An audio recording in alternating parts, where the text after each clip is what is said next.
Paradigm Review Show, the #1 show on YouTube. Gaz, you've probably been seeing that I've been saying that in the Zodiac shows. Civil War, I was conflicted as to whether I should label this a review or a roast, so it's probably going to be a 50-50, something in between. I think Gaz and I both probably landed more on the roast side. Mosh Shinobi, what up? Go subscribe to Mosh Shinobi channel. What up, what up, what up? I think the best way I can describe this already to you folks is drivel ball. I've sat through some ball ache in my time, and this is up there. And I hold my hands up. I was the one that recommended this as well a few weeks ago to Ross and Mark. I went, oh man, yeah, the trailer looks dope. Now, the trailer itself, we've just been saying this off air, as a concept, looks pretty sick. Then you see the whole actual film, and oh dear. And I'll let Ross take it from here. Yeah, so anyway, you guys remember that way back when in ancient history, if you go back, what up, Mr. Beckham, that I was an associate producer on Gray State, which I think Gaz and I would both agree is a much better pre-apocalyptic, Western civilization collapse, military conflict concept.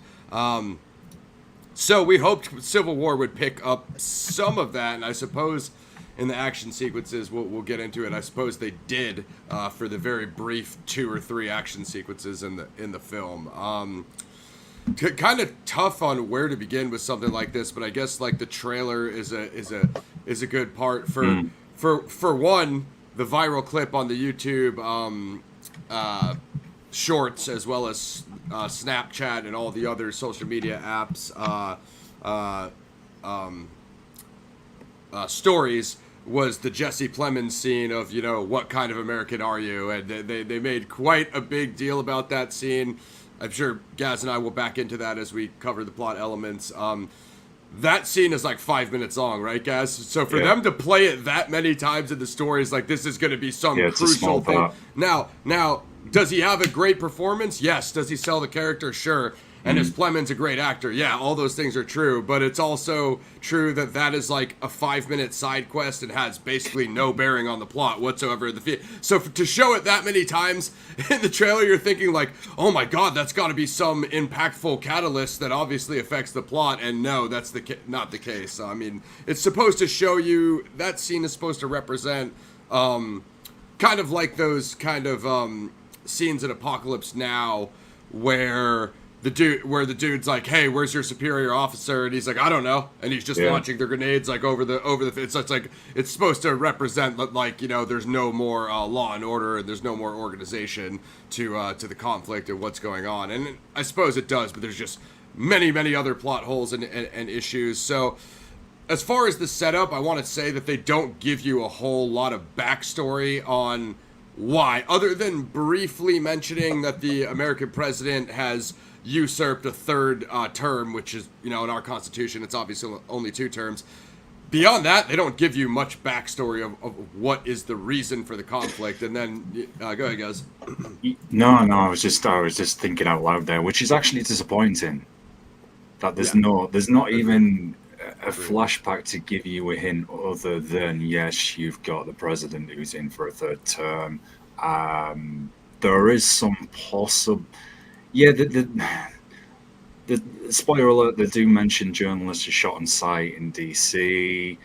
Don't really give you a frame of reference why, though. No, they don't. There's not much other than that, is there? It's pretty much left to your interpretation. So this guy must have been abusing his position, and that's pretty much it. Yeah, I want to say I like Nick Offerman, a very good actor. Essentially, his first scene is kind of a radio disc jockey scene where he just talks on the microphone for an audio recording that's being sent out across the nation, and then he's only in the last scene. So kind of a misuse of Nick Offerman. You don't really get to see much of him, much of his performance. Although I do like the role for him. It's kind of a missed opportunity. It's like you could have put more Nick Offerman into that. Maybe one more scene in the middle of the movie, just giving it some context, so he doesn't really get to shine. Nor does Wagner Moura, who I think is one of the best actors out right now. He obviously plays Pablo Escobar in the Narcos series on Netflix, and he's also from the Elite Squad movies, which I think are some of the best action movies of all time. But so I'm always happy to see him, and that's kind of what really caught my attention about this movie. I'm like, okay, I want to check him out. Kirstin, I can take or leave. You know, she's kind of just insert dramatic actress here. As Mr. Beckham said, I've been a fan of Jesse since Friday Night Lights, and Jesse is the man. He's super dope in Killers of the Flower Moon. I thought he was one of the best characters, had one of the best performances in the movie, guys. He played the FBI agent that comes down to the res to kind of, you know, bring down the law on the criminals. So I thought, you know, so he's been shining a lot lately. And then kudos to him.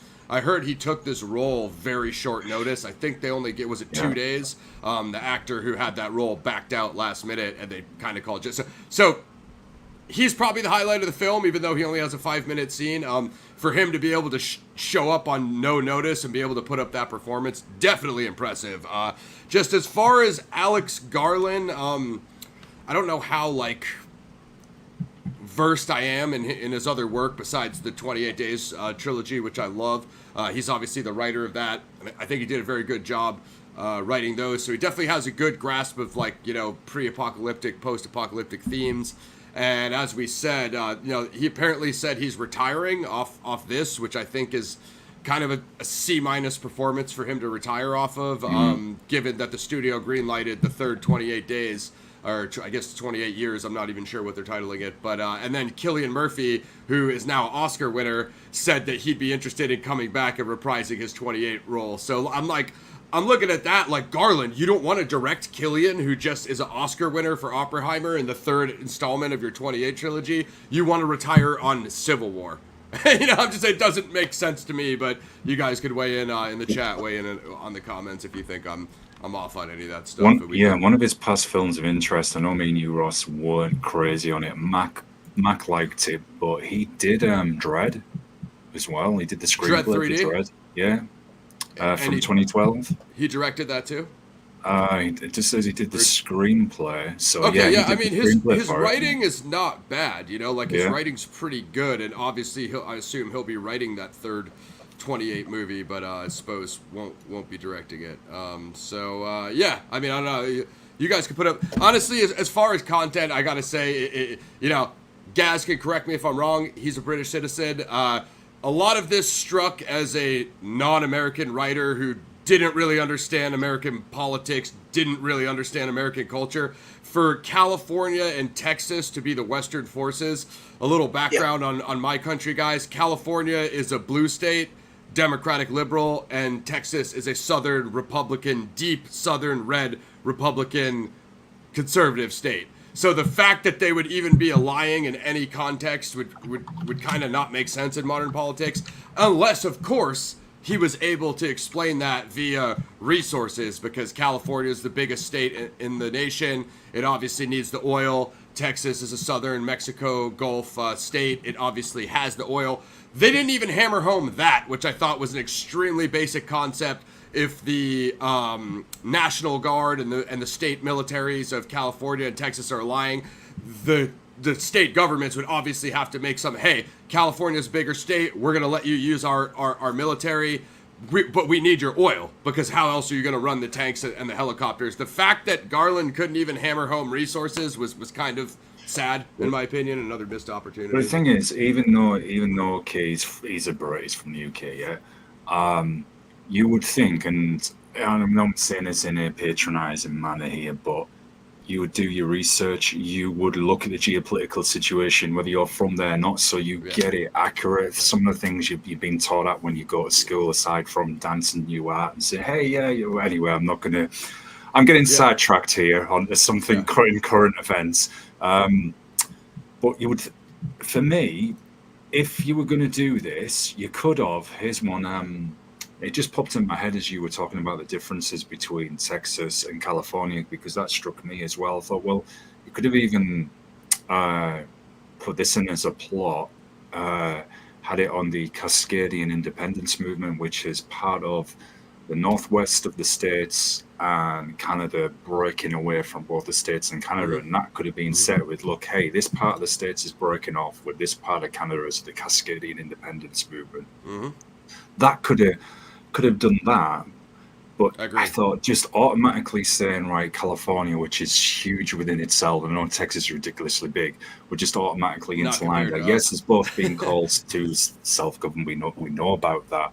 But you're right, that was a bit threadbare and showed, right, I'm just going to pretty much stitch this together and just ignore the whole differences. So calling it the Western Forces, Texas is actually in the South, so why they would even be named the Western Forces other than California being the most Western state didn't even make sense yet. Yeah. Texas isn't even in the American West, so there's just blatant things to an American that just, I quite frankly, I personally would have rather seen it located in Britain, where I know that Alex is a citizen and has the background there, and whether it's Scotland and England or Wales and Scotland versus England, I think that would have, because we don't care. Western civilization is Western civilization, right? We really don't care whether it's the UK or the States, except for the fact that everybody wants to see the States fall apart in a movie because it looks like it's something that it's all coming, which is why that gray state concept has existed forever. Now, they did do a little bit of that, and I think what Gaz was saying, I think he did take some influence from that Cascadian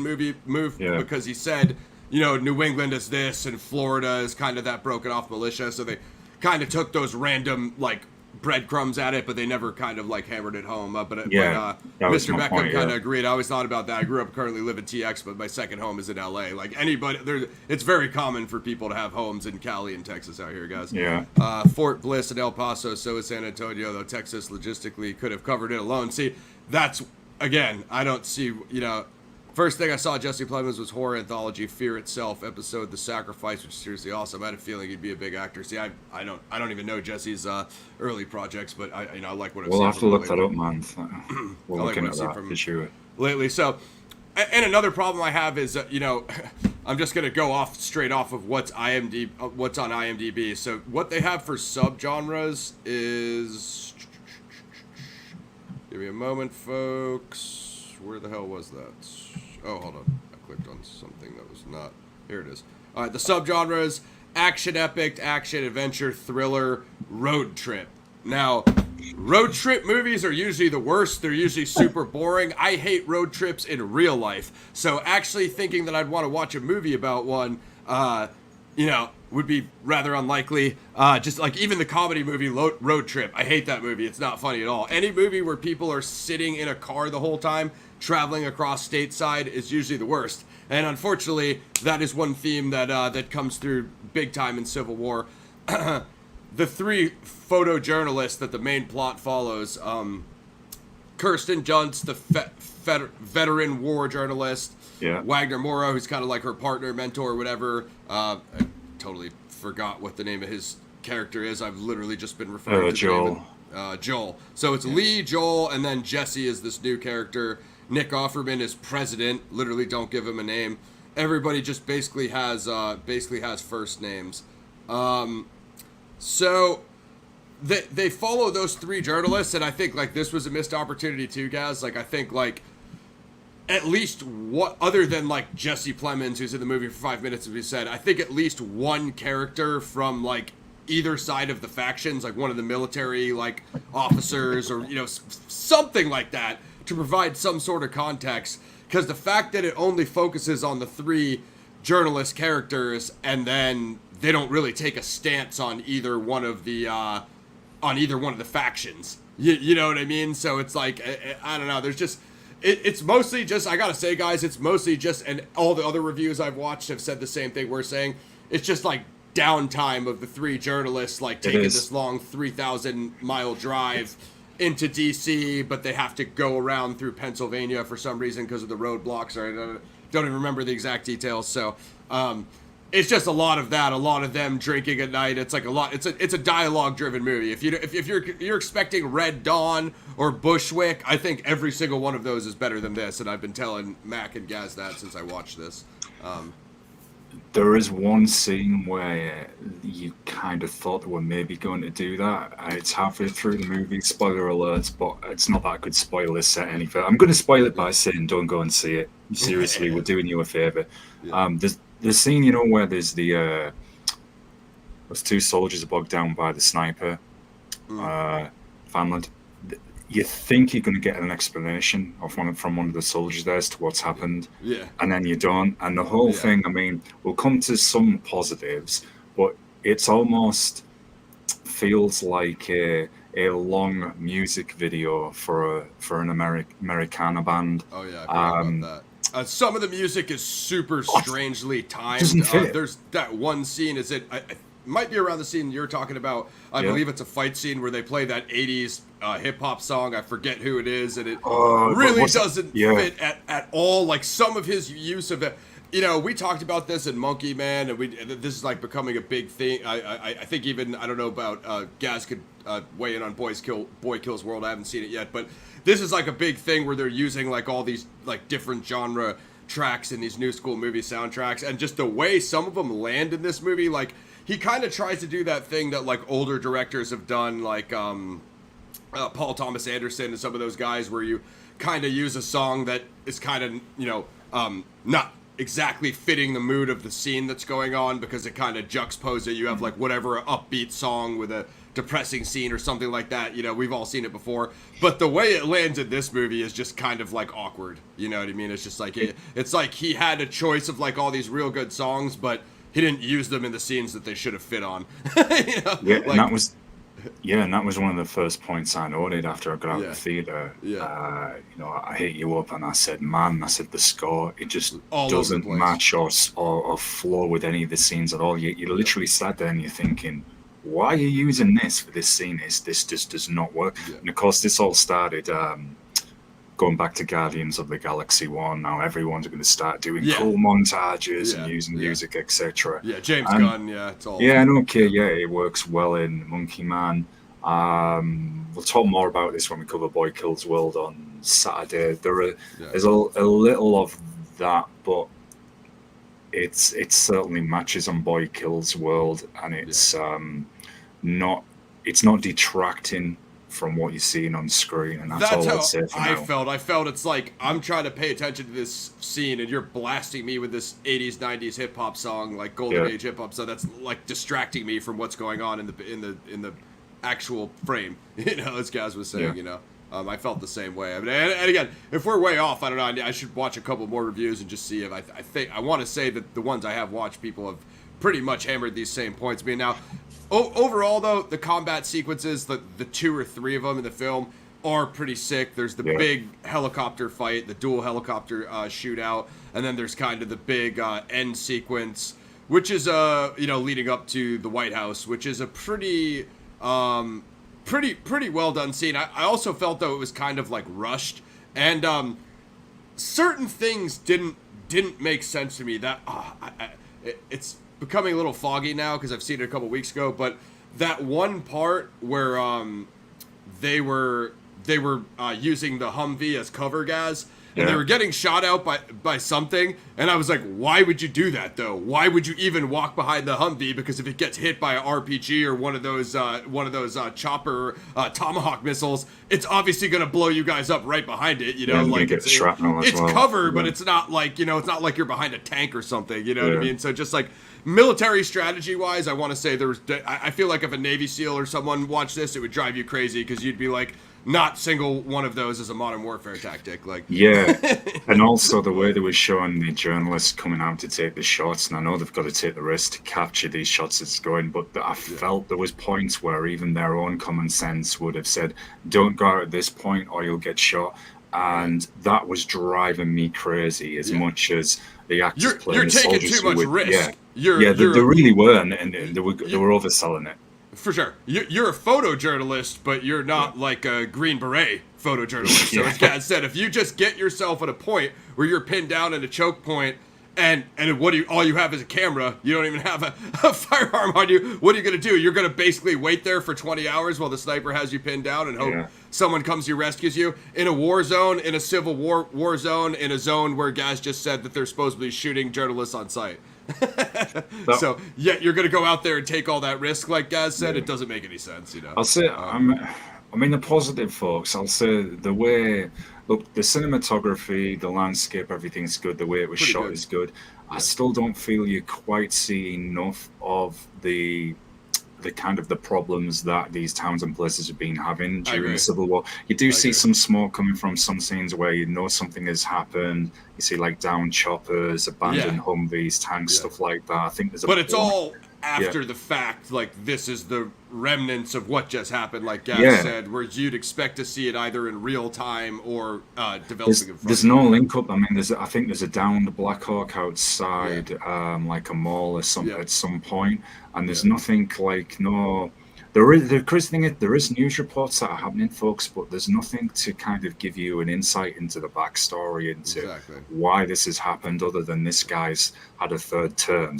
Yeah. Supposedly, isn't very nice, and that's as much as you're given. Yeah. It's Uh, not quite enough to yeah, because here's the problem here, guys. Like, other countries that don't have the amount of development, just like basic facts, guys. The United States has the most guns per capita out of any nation in the world. So just to invade our civilian population would be a difficult task, right? Then in yeah, addition to that, like a major problem that I saw at the White House, guys, where they said like everybody's given up on the president, only the Secret Service is protecting him, basically makes zero sense. Where is Washington, D.C. law enforcement?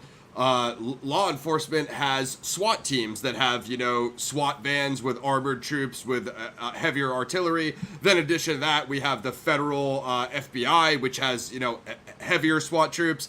So, and then and the there's militias as well. then there's National Guard. So Yeah. there should never be a time where literally only the Secret Service is protecting the president because everybody else abandoned him. It makes no sense. The president could order I mean, I don't know, like, I don't know what DC has for National Guard because they're not a state, but Virginia's right next to him. They have a National Guard. Maryland, you know what I mean? So there was just blatant things of like, okay, the military is not protecting the president, so all he has is Yeah, the Secret Service. they, That would basically never happen. It didn't it make was any it's sense, you know? kind of as if Like, they were doing like a bit of a throwback to 1945 in a way, where there's just the loyalists left for yeah, Hitler as the Allies are yeah, approaching Berlin, yeah, but yeah. there's the I militias thought as so. well out there. So even Yeah, say right. by some magical whatever he couldn't get those departments, as you rightly said Yeah, there could be loyalist militias there defending. This is a civil war we're supposed to be yeah, seeing. That whole end scene, I'll give it this. That's probably the best part of the movie, folks, is the siege on DC. yeah. Just feel a little rushed, as Ross said, the way they all get in the choppers, like, hey, yeah, we're on our way now. Yeah, Okay. there's the big Lincoln Memorial fight. That's the Yeah, big deal. They keep asking the director about. It's an interesting fight. It's a cool looking scene. Like yeah, the that action was fine. Yeah, that big fight to the White House siege, I'd say, were kind of the apex pinnacle. You get a decent kind of skirmish earlier on in the first yeah. act, and then again, other than I think they all would have been much. Just shoot those combat scenes as concept shorts, like Gaz was saying, and then just put it out You on online or at this point, because the whole movie didn't work as a story. It just didn't work just as a story.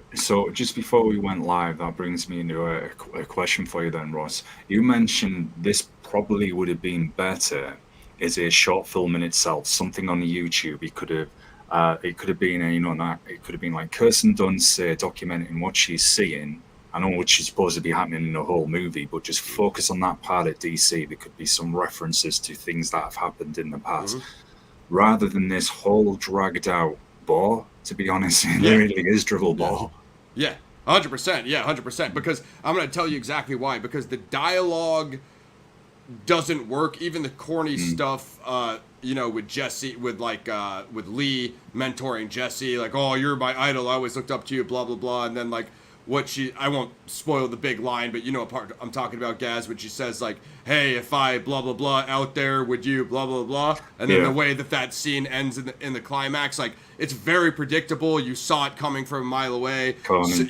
it's all that cringe, predictable, corny filler dialogue that you don't Yeah, need that ruined this movie. You know what I mean? And like I said, if you stripped all that out and just made it those combat sequences with maybe a couple montage scenes of those other the road trip parts in between, like when Joel was like the convoy was going by and Joel was like screaming, you know, like they made that like it's gonna be like a super intense scene in the trailer, and then that scene basically knocked a few things over. That scene basically has no merit when you watch it in sequence with the other acts. You know what I mean? So, as Gaz said, if you stripped out all that filler, in my opinion, you'd be better off. You see, I feel this movie is a missed opportunity because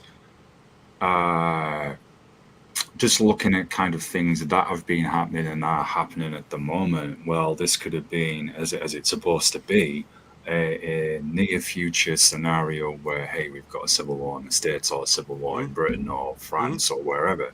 And I just feel this is just completely missed. And this could have been, I agree.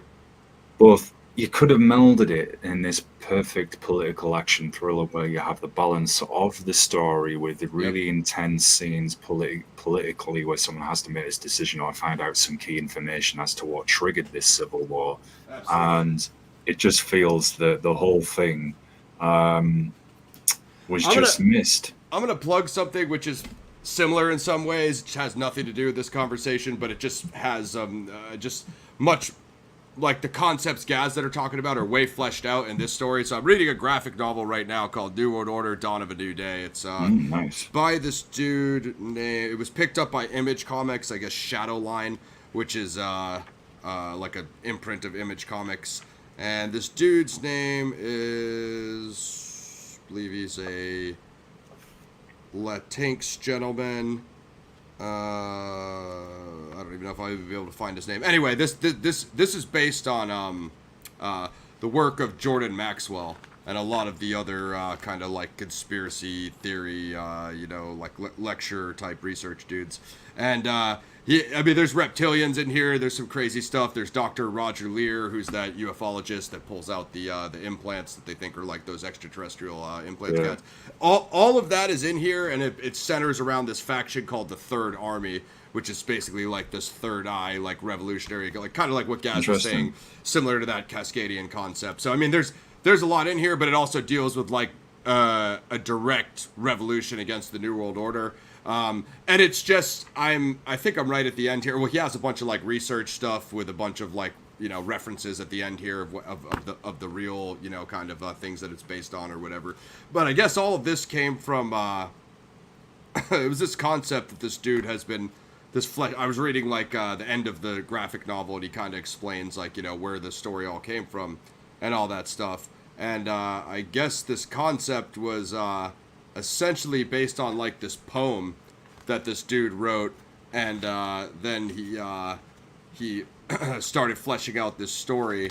This is the poem right here of the Third Army, and he started fleshing out this story that he submitted to got like a website or whatever, and then Image hit him back, and they were like kind of told him what he needed to work on in order to get it to a final story. Anyway, this is a short graphic novel, and this is like everything for the most part is explained. Now obviously it's much shorter medium, so but everything is explained to you, and the way it all makes sense of like the revolutionary faction going against the New World Order and all that stuff. It's all much more like organized in this story. And granted, this is just, you know what I mean? So something like this, if they would have took those combat scenes of Civil War and made this a movie and then added the other concepts of this, it would have been 1,000 times better, because each layer would have, explained, everything would have had reasoning and reactionary, plot elements, as Gaz was saying. And that's everything that's missing from Civil War, because you're not attached to like the president because you don't care about him.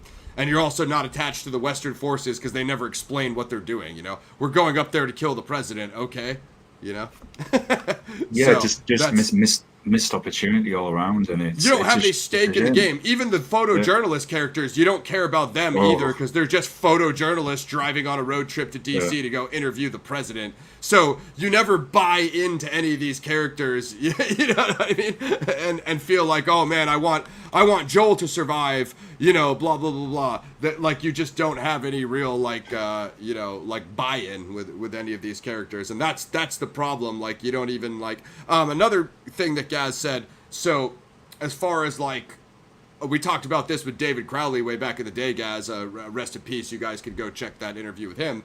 But aren't imitating life and films. Like Gaz said, with the current turmoil in the world, of course, there's Palestine versus Israel. Shout out to my boy Nick. But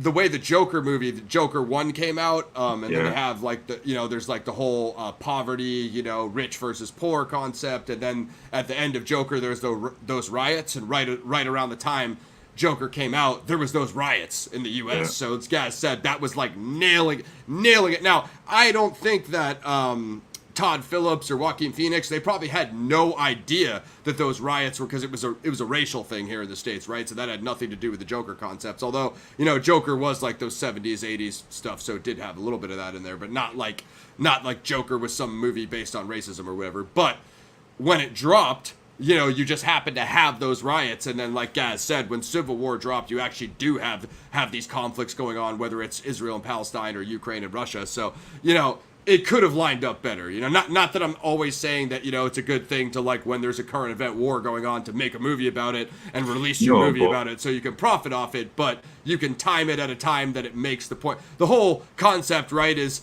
Civil War is a bad thing and war is a bad thing. It's an anti-war film, right? And it really doesn't even get that across. I think it's even if it was a sci-fi movie set in a far future in space, and I don't know, I'm going to be like describing every sci-fi ever. I know, and someone's after the mining rights to whatever planet or something.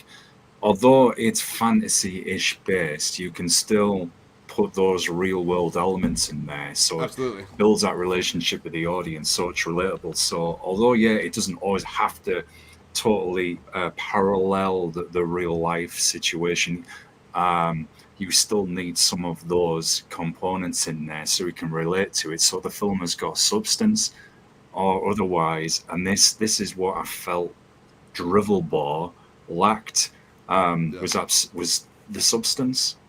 There wasn't any. Like I said, the few action scenes, as you rightly said, Ross, are dope. I do think the attack on DC at the end is really well done. Yes, there's some elements there which I'm sure anyone who's served in any military capacity would have issue with. They do stand out. But it's just when you come out of it, you're just like, it's like that was it.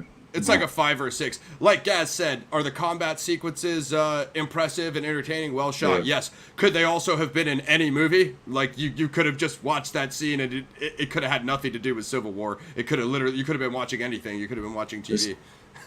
Apparently, someone, I don't know if Mr. Beckham or Slip Black fan, I'll have to Google this in a moment. Apparently, there was a series on Amazon Prime. I haven't seen it. I think Chris Pratt's in it. I'm not sure. I don't know if it was only one season or two. But apparently, the military sequences in this series are meant to be absolutely dope. I forget the name of it. Terminal List, I think it is. That's it. Yeah, Terminal List. I've heard very good things about it, but I haven't got around to watching it yet. Yeah, I like Pratt. I don't mind him. But I think we're about ready to give you guys our review, our ratings. It's going to be really high, aren't they? Don't expect anything stellar. I'm surprised this has a 7.6 out of 10 because it's not that. The combat sequences are good, but it's not that action-packed of a movie. Like, it's very long, spaced-out dialogue scenes. If you don't like a dialogue-driven movie, don't think that you're going to Red Dawn or Bushwick, or it's not even a Gray State, even though that was never even made. Because if this is an action epic adventure, it's a very slow-paced one, and I think Gaz would agree. Yeah, I'll say this, the Killers of the Flower Moon, which is a very dialogue-driven movie, which I wasn't the biggest fan of, but that's what, I think that was 3 hours, was it? Or 3 hours 30? So much better than this, so much better. Yeah. Well, again, look at the difference with that. You're getting Robert De Niro, Leonardo DiCaprio, Martin Scorsese, Jesse Plemons, of course, the native actors and actresses, you're just getting a lot more with that. And then, of course, it's based on the whole true crime book and stuff, so you're just getting a lot more. Mr. H, he said he wasn't feeling Civil War, and I agree with him on that. So I'm surprised this has a 7.6 out of IMDb because we've seen way better movies with way lower ratings. But Yeah, I'm at like a 5 or a 6, guys. If I were at a high point for the combat sequences, 6.5 is the highest I would go on this. Yeah. I was not overly impressed. I personally don't think Garland should retire from directing off this. He should do that last 28 trilogy, and especially if Killian's in that. So Yeah. go ahead, guys. Well, I'm at a 5 as well. It's just a bore, to be honest. A long drawn out. It's a bit boring. Wouldn't watch it again. It's a bit boring. No way. Climax is cliche. If I were gonna watch anything, I would fast forward and I would just watch those combat sequences. Yeah, exactly. The combat sequences are fine. Those are the best things in the movie. Everything else is a 5. It's kind of like reading one of those novels where barely anything happens, and then something does when you're like, oh, we've got a dope scene, and then goes back to pages and pages of boredom. It's pretty much that.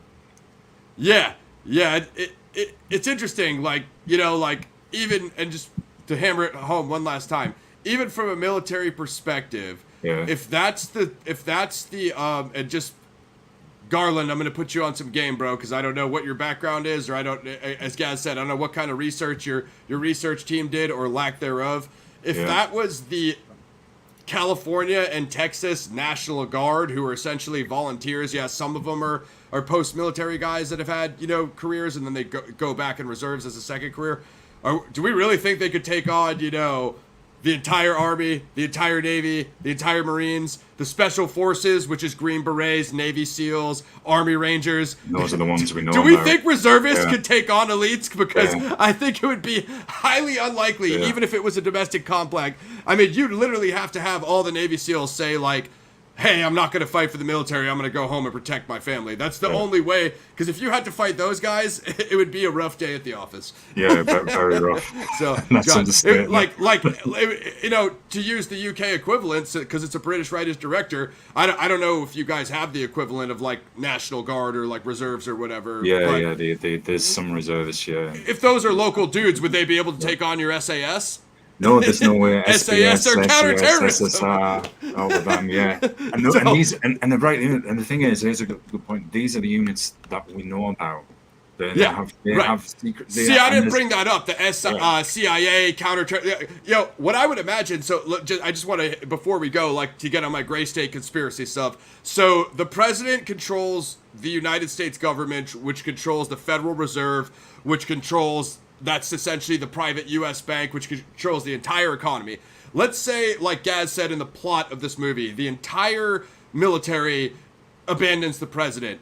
You don't think the CIA can go hire Blackwater and hire contractor mercenaries to protect Washington, D.C. with unlimited bars of gold and unlimited millions of dollars in the stock market? You don't think they could go around to hire mercenaries? I mean, the friggin' Prussian mercenaries, didn't they fight in the Revolutionary War with the French? So we literally had mercenaries fighting in the Revolutionary War. What would stop them from getting into modern warfare if they're contract killers? You know? I mean, they totally ignored that. You're totally right. And people forget that. I mean, this is like a lot of these big businesses, as you mentioned, have huge private armies to protect their assets. So all of those would figure in as well. Exactly. Nice, man. I mean, there's oh man. We had Blackwater because we could do a whole show just on this. 100%. We had Blackwater fighting in, like, Iraq and Afghanistan, right? That was only a few years ago. So for Garland to come in here and be like, okay, the military magically disappeared and also mercenaries don't exist. I'm like, dude, we're suspending a lot of imagination here for this conflict to happen. See, here's something, right?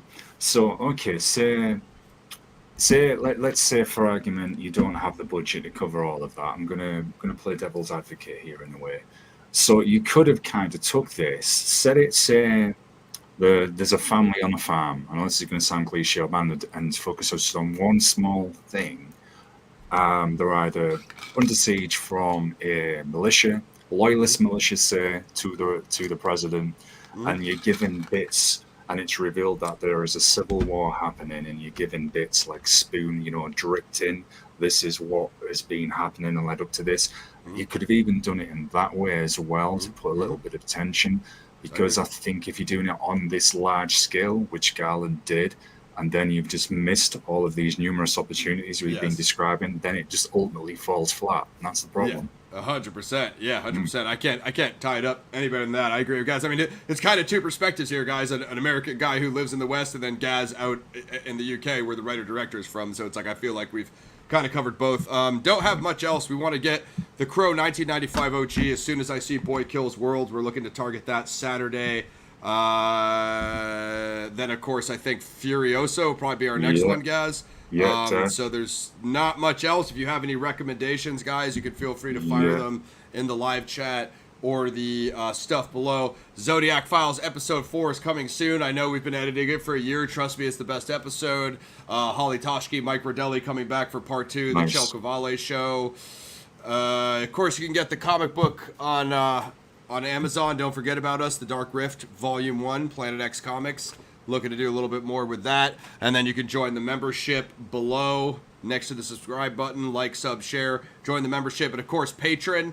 I'm going to update Patreon and the community tab tonight with the next in the volume of The Most Dangerous Game adaptation movies that I've been covering, which obviously, you know, if you guys follow the Zodiac, you know what the Most Dangerous Game, Joseph, what's his name? Joseph Conrad?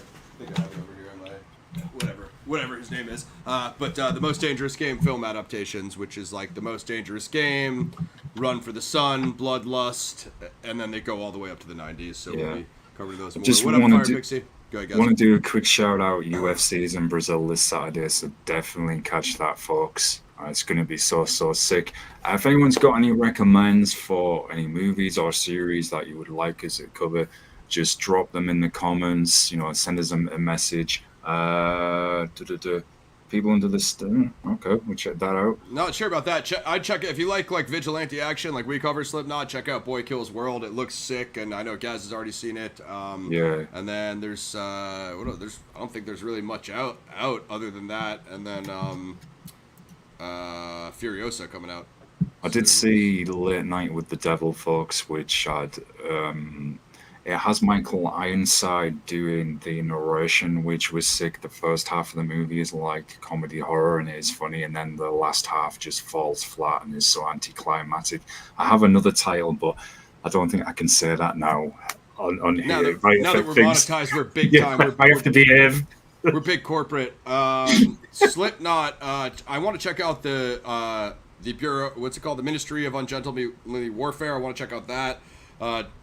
Dune Part 2 was sick. Slipknot. You could check out that. Monkey Man was decent. And then, of course, we'll be doing Boy Kills World. Other than that, I did see the Alien 1 1979 anniversary. It was back in theaters. Of course, it's not new, but it's classic. Other than that, I don't see much in theaters, guys. So beyond that, it would be like what's coming soon. And I think the only thing we really have on our list is Furiosa. I did finish Fallout, so we can get that up for you guys once Gaz finishes it. I'm halfway through Shogun, and I do want to check out Ninja Kamui. I know Gaz has been watching that. I did see, I'm sure there's another recent Michael J. White action movie as well that we could cover. Let me quickly, don't know if anyone's seen it. I'm not sure if Adkins was in it as well, so... when you say projects we're working, I don't know what you're referring to, Beckham, but I just mentioned Zodiac Files episode 4 is coming soon, and then as well as the next installment of the interviews. There's a bunch of things in the works, some that we're ready to announce, some that we're not. Okay. We haven't talked yet about Ryan Garcia acting crazy, but that was absolutely hilarious. I mean, the fact that Haney lost was hilarious. Those articles are saying he popped for a banned PED, so I've only seen the headlines. I don't know what the deal with that is. But we got you on that UFC 300 review. We got you on that, Fire Pixie. We could do that on Gaz's channel, Mosh Shinobi, if Gaz cares to. MMA show number 1. Yeah, definitely, for real. I found the recent Michael J. White movie. It's from last year. I haven't got around to this yet. It's got Frank Grillo in as well, and it is called MR9 Do or Die. So it's possibly something we could take a look at. There is another, I'm sure Gorilla's in this other action movie I've been meaning to cover for a while that has the dude who played, I forget, the recent Kickboxer reboots, the French Kickboxer, Alain Moussin, possibly. I know he's in it, and it's meant to be pretty dope. I haven't got around to watching that. Yeah. Yeah, there's more martial arts stuff coming, guys. Yeah. More vigilante action. Have I seen Heat? Have I? How much time do you have, Slipknot? No, I won't rant and rave at you last time like I did with Blade Runner. But yeah, we're gonna be covering Point Break this summer. That's one of my PXF classics. And then Heat, I think, is one of the best heist films of all time, right up there with Point Break. Of course, the first 5 minutes of Dark Knight are based off of Heat. Of course, Robert De Niro, Al Pacino, Val Kilmer, Danny Trejo, Tom Sizemore's in that. Heat has a genius ensemble cast. So we could get Heat in our heist series along with Point Break. Yeah, and some of those it's a classic as well. And then Heat, the Heat sequel that he keeps talking about, Heat 2. I'm very worried about that. I love Michael Mann, but I don't know. Is it a good idea to make a Heat sequel? Like, how do you guys feel about that? I'm a little scared about that one. Face Off, though, if Face Off 2 is going to cast Cage and Travolta, that's another story. But I think they would need Wu to direct. Yeah, and I feel it's because it's such a classic. It's when they talk about doing sequels to movies that I don't think really need a sequel, because it's how you're going to stretch it into a sequel. Their talk of like a prequel. So here's what I heard, and don't quote me on this, guys, because I'm not exactly like the Hollywood journalist. The dude Adam Driver, who you know him as Kylo Ren, Gaz, but he's also he played the I think he played the Ferrari dude in that recent Ferrari movie. Yeah, that's meant to be okay actually. He's not a terrible actor. He's also not great.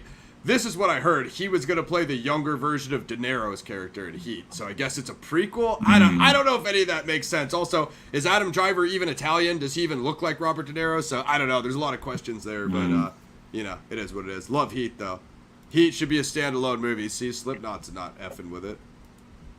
But Point Break is. I might have I'm looking to get some updates on the Point Break front to bring you guys some exclusives. I did have a chance to talk with Peter Iliff when he came to San Diego. I asked him a question about the Point Break. He's the Point Break writer. So yeah, guys, I think that's all we got for today. So yeah, the Gladiator 2 thing. Like, I love Denzel, but I don't know about Gladiator 2. And we got to get Napoleon up, guys, too, because I still man. That's one we've been sleeping on as well. Yeah. Guys will handle that.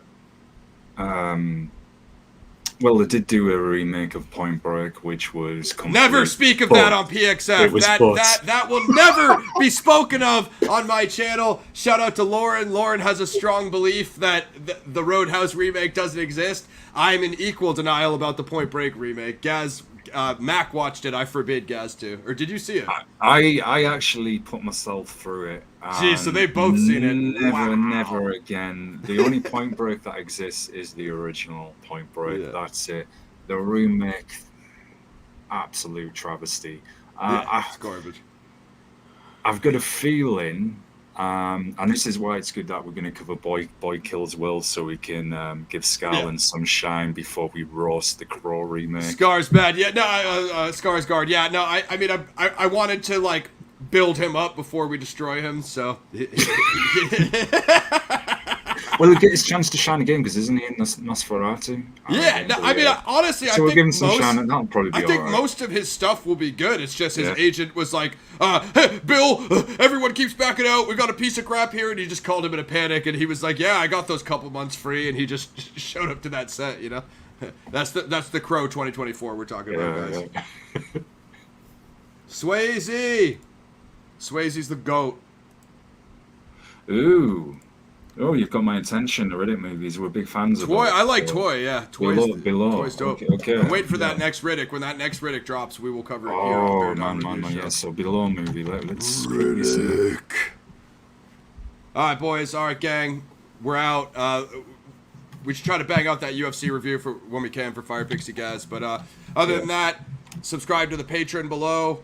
Join the membership button if you like the content. Like, sub, share. Next one is hopefully going to be Boy Kills World, going on with our vigilante, action, revenge, one-person army genre.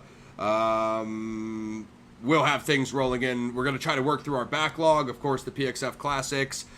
Keep the new stuff going. And then, of course, I'll have the true crime shows coming back very soon. I think you guys are going to be impressed with Z-Files Episode 4. We've added some bells and whistles that past episodes didn't have. Shout out to my editor, Gabe. We are out. like, sub, share. Probably be back on Saturday. More stuff. Had a little break because Gaz and I had, personal projects to do, but back on schedule now. So contact us below in the comments. My email is there, and you can always hit Gaz on his channel. Any ideas for content review? Like I said, I'd like to get follow-up. We'll work on Shogun, and then when Gaz, or when I complete Kamoi, we'll try to get that on Gaz's channel to go with the martial arts, ninja, samurai action theme. Shout out to everybody who came through. Slipknot, Beckham, Pixie. We're out. One. Like, sub, share. Thanks, y'all. Peace. Thanks, guys. Appreciate everybody coming through. Paradigm Review.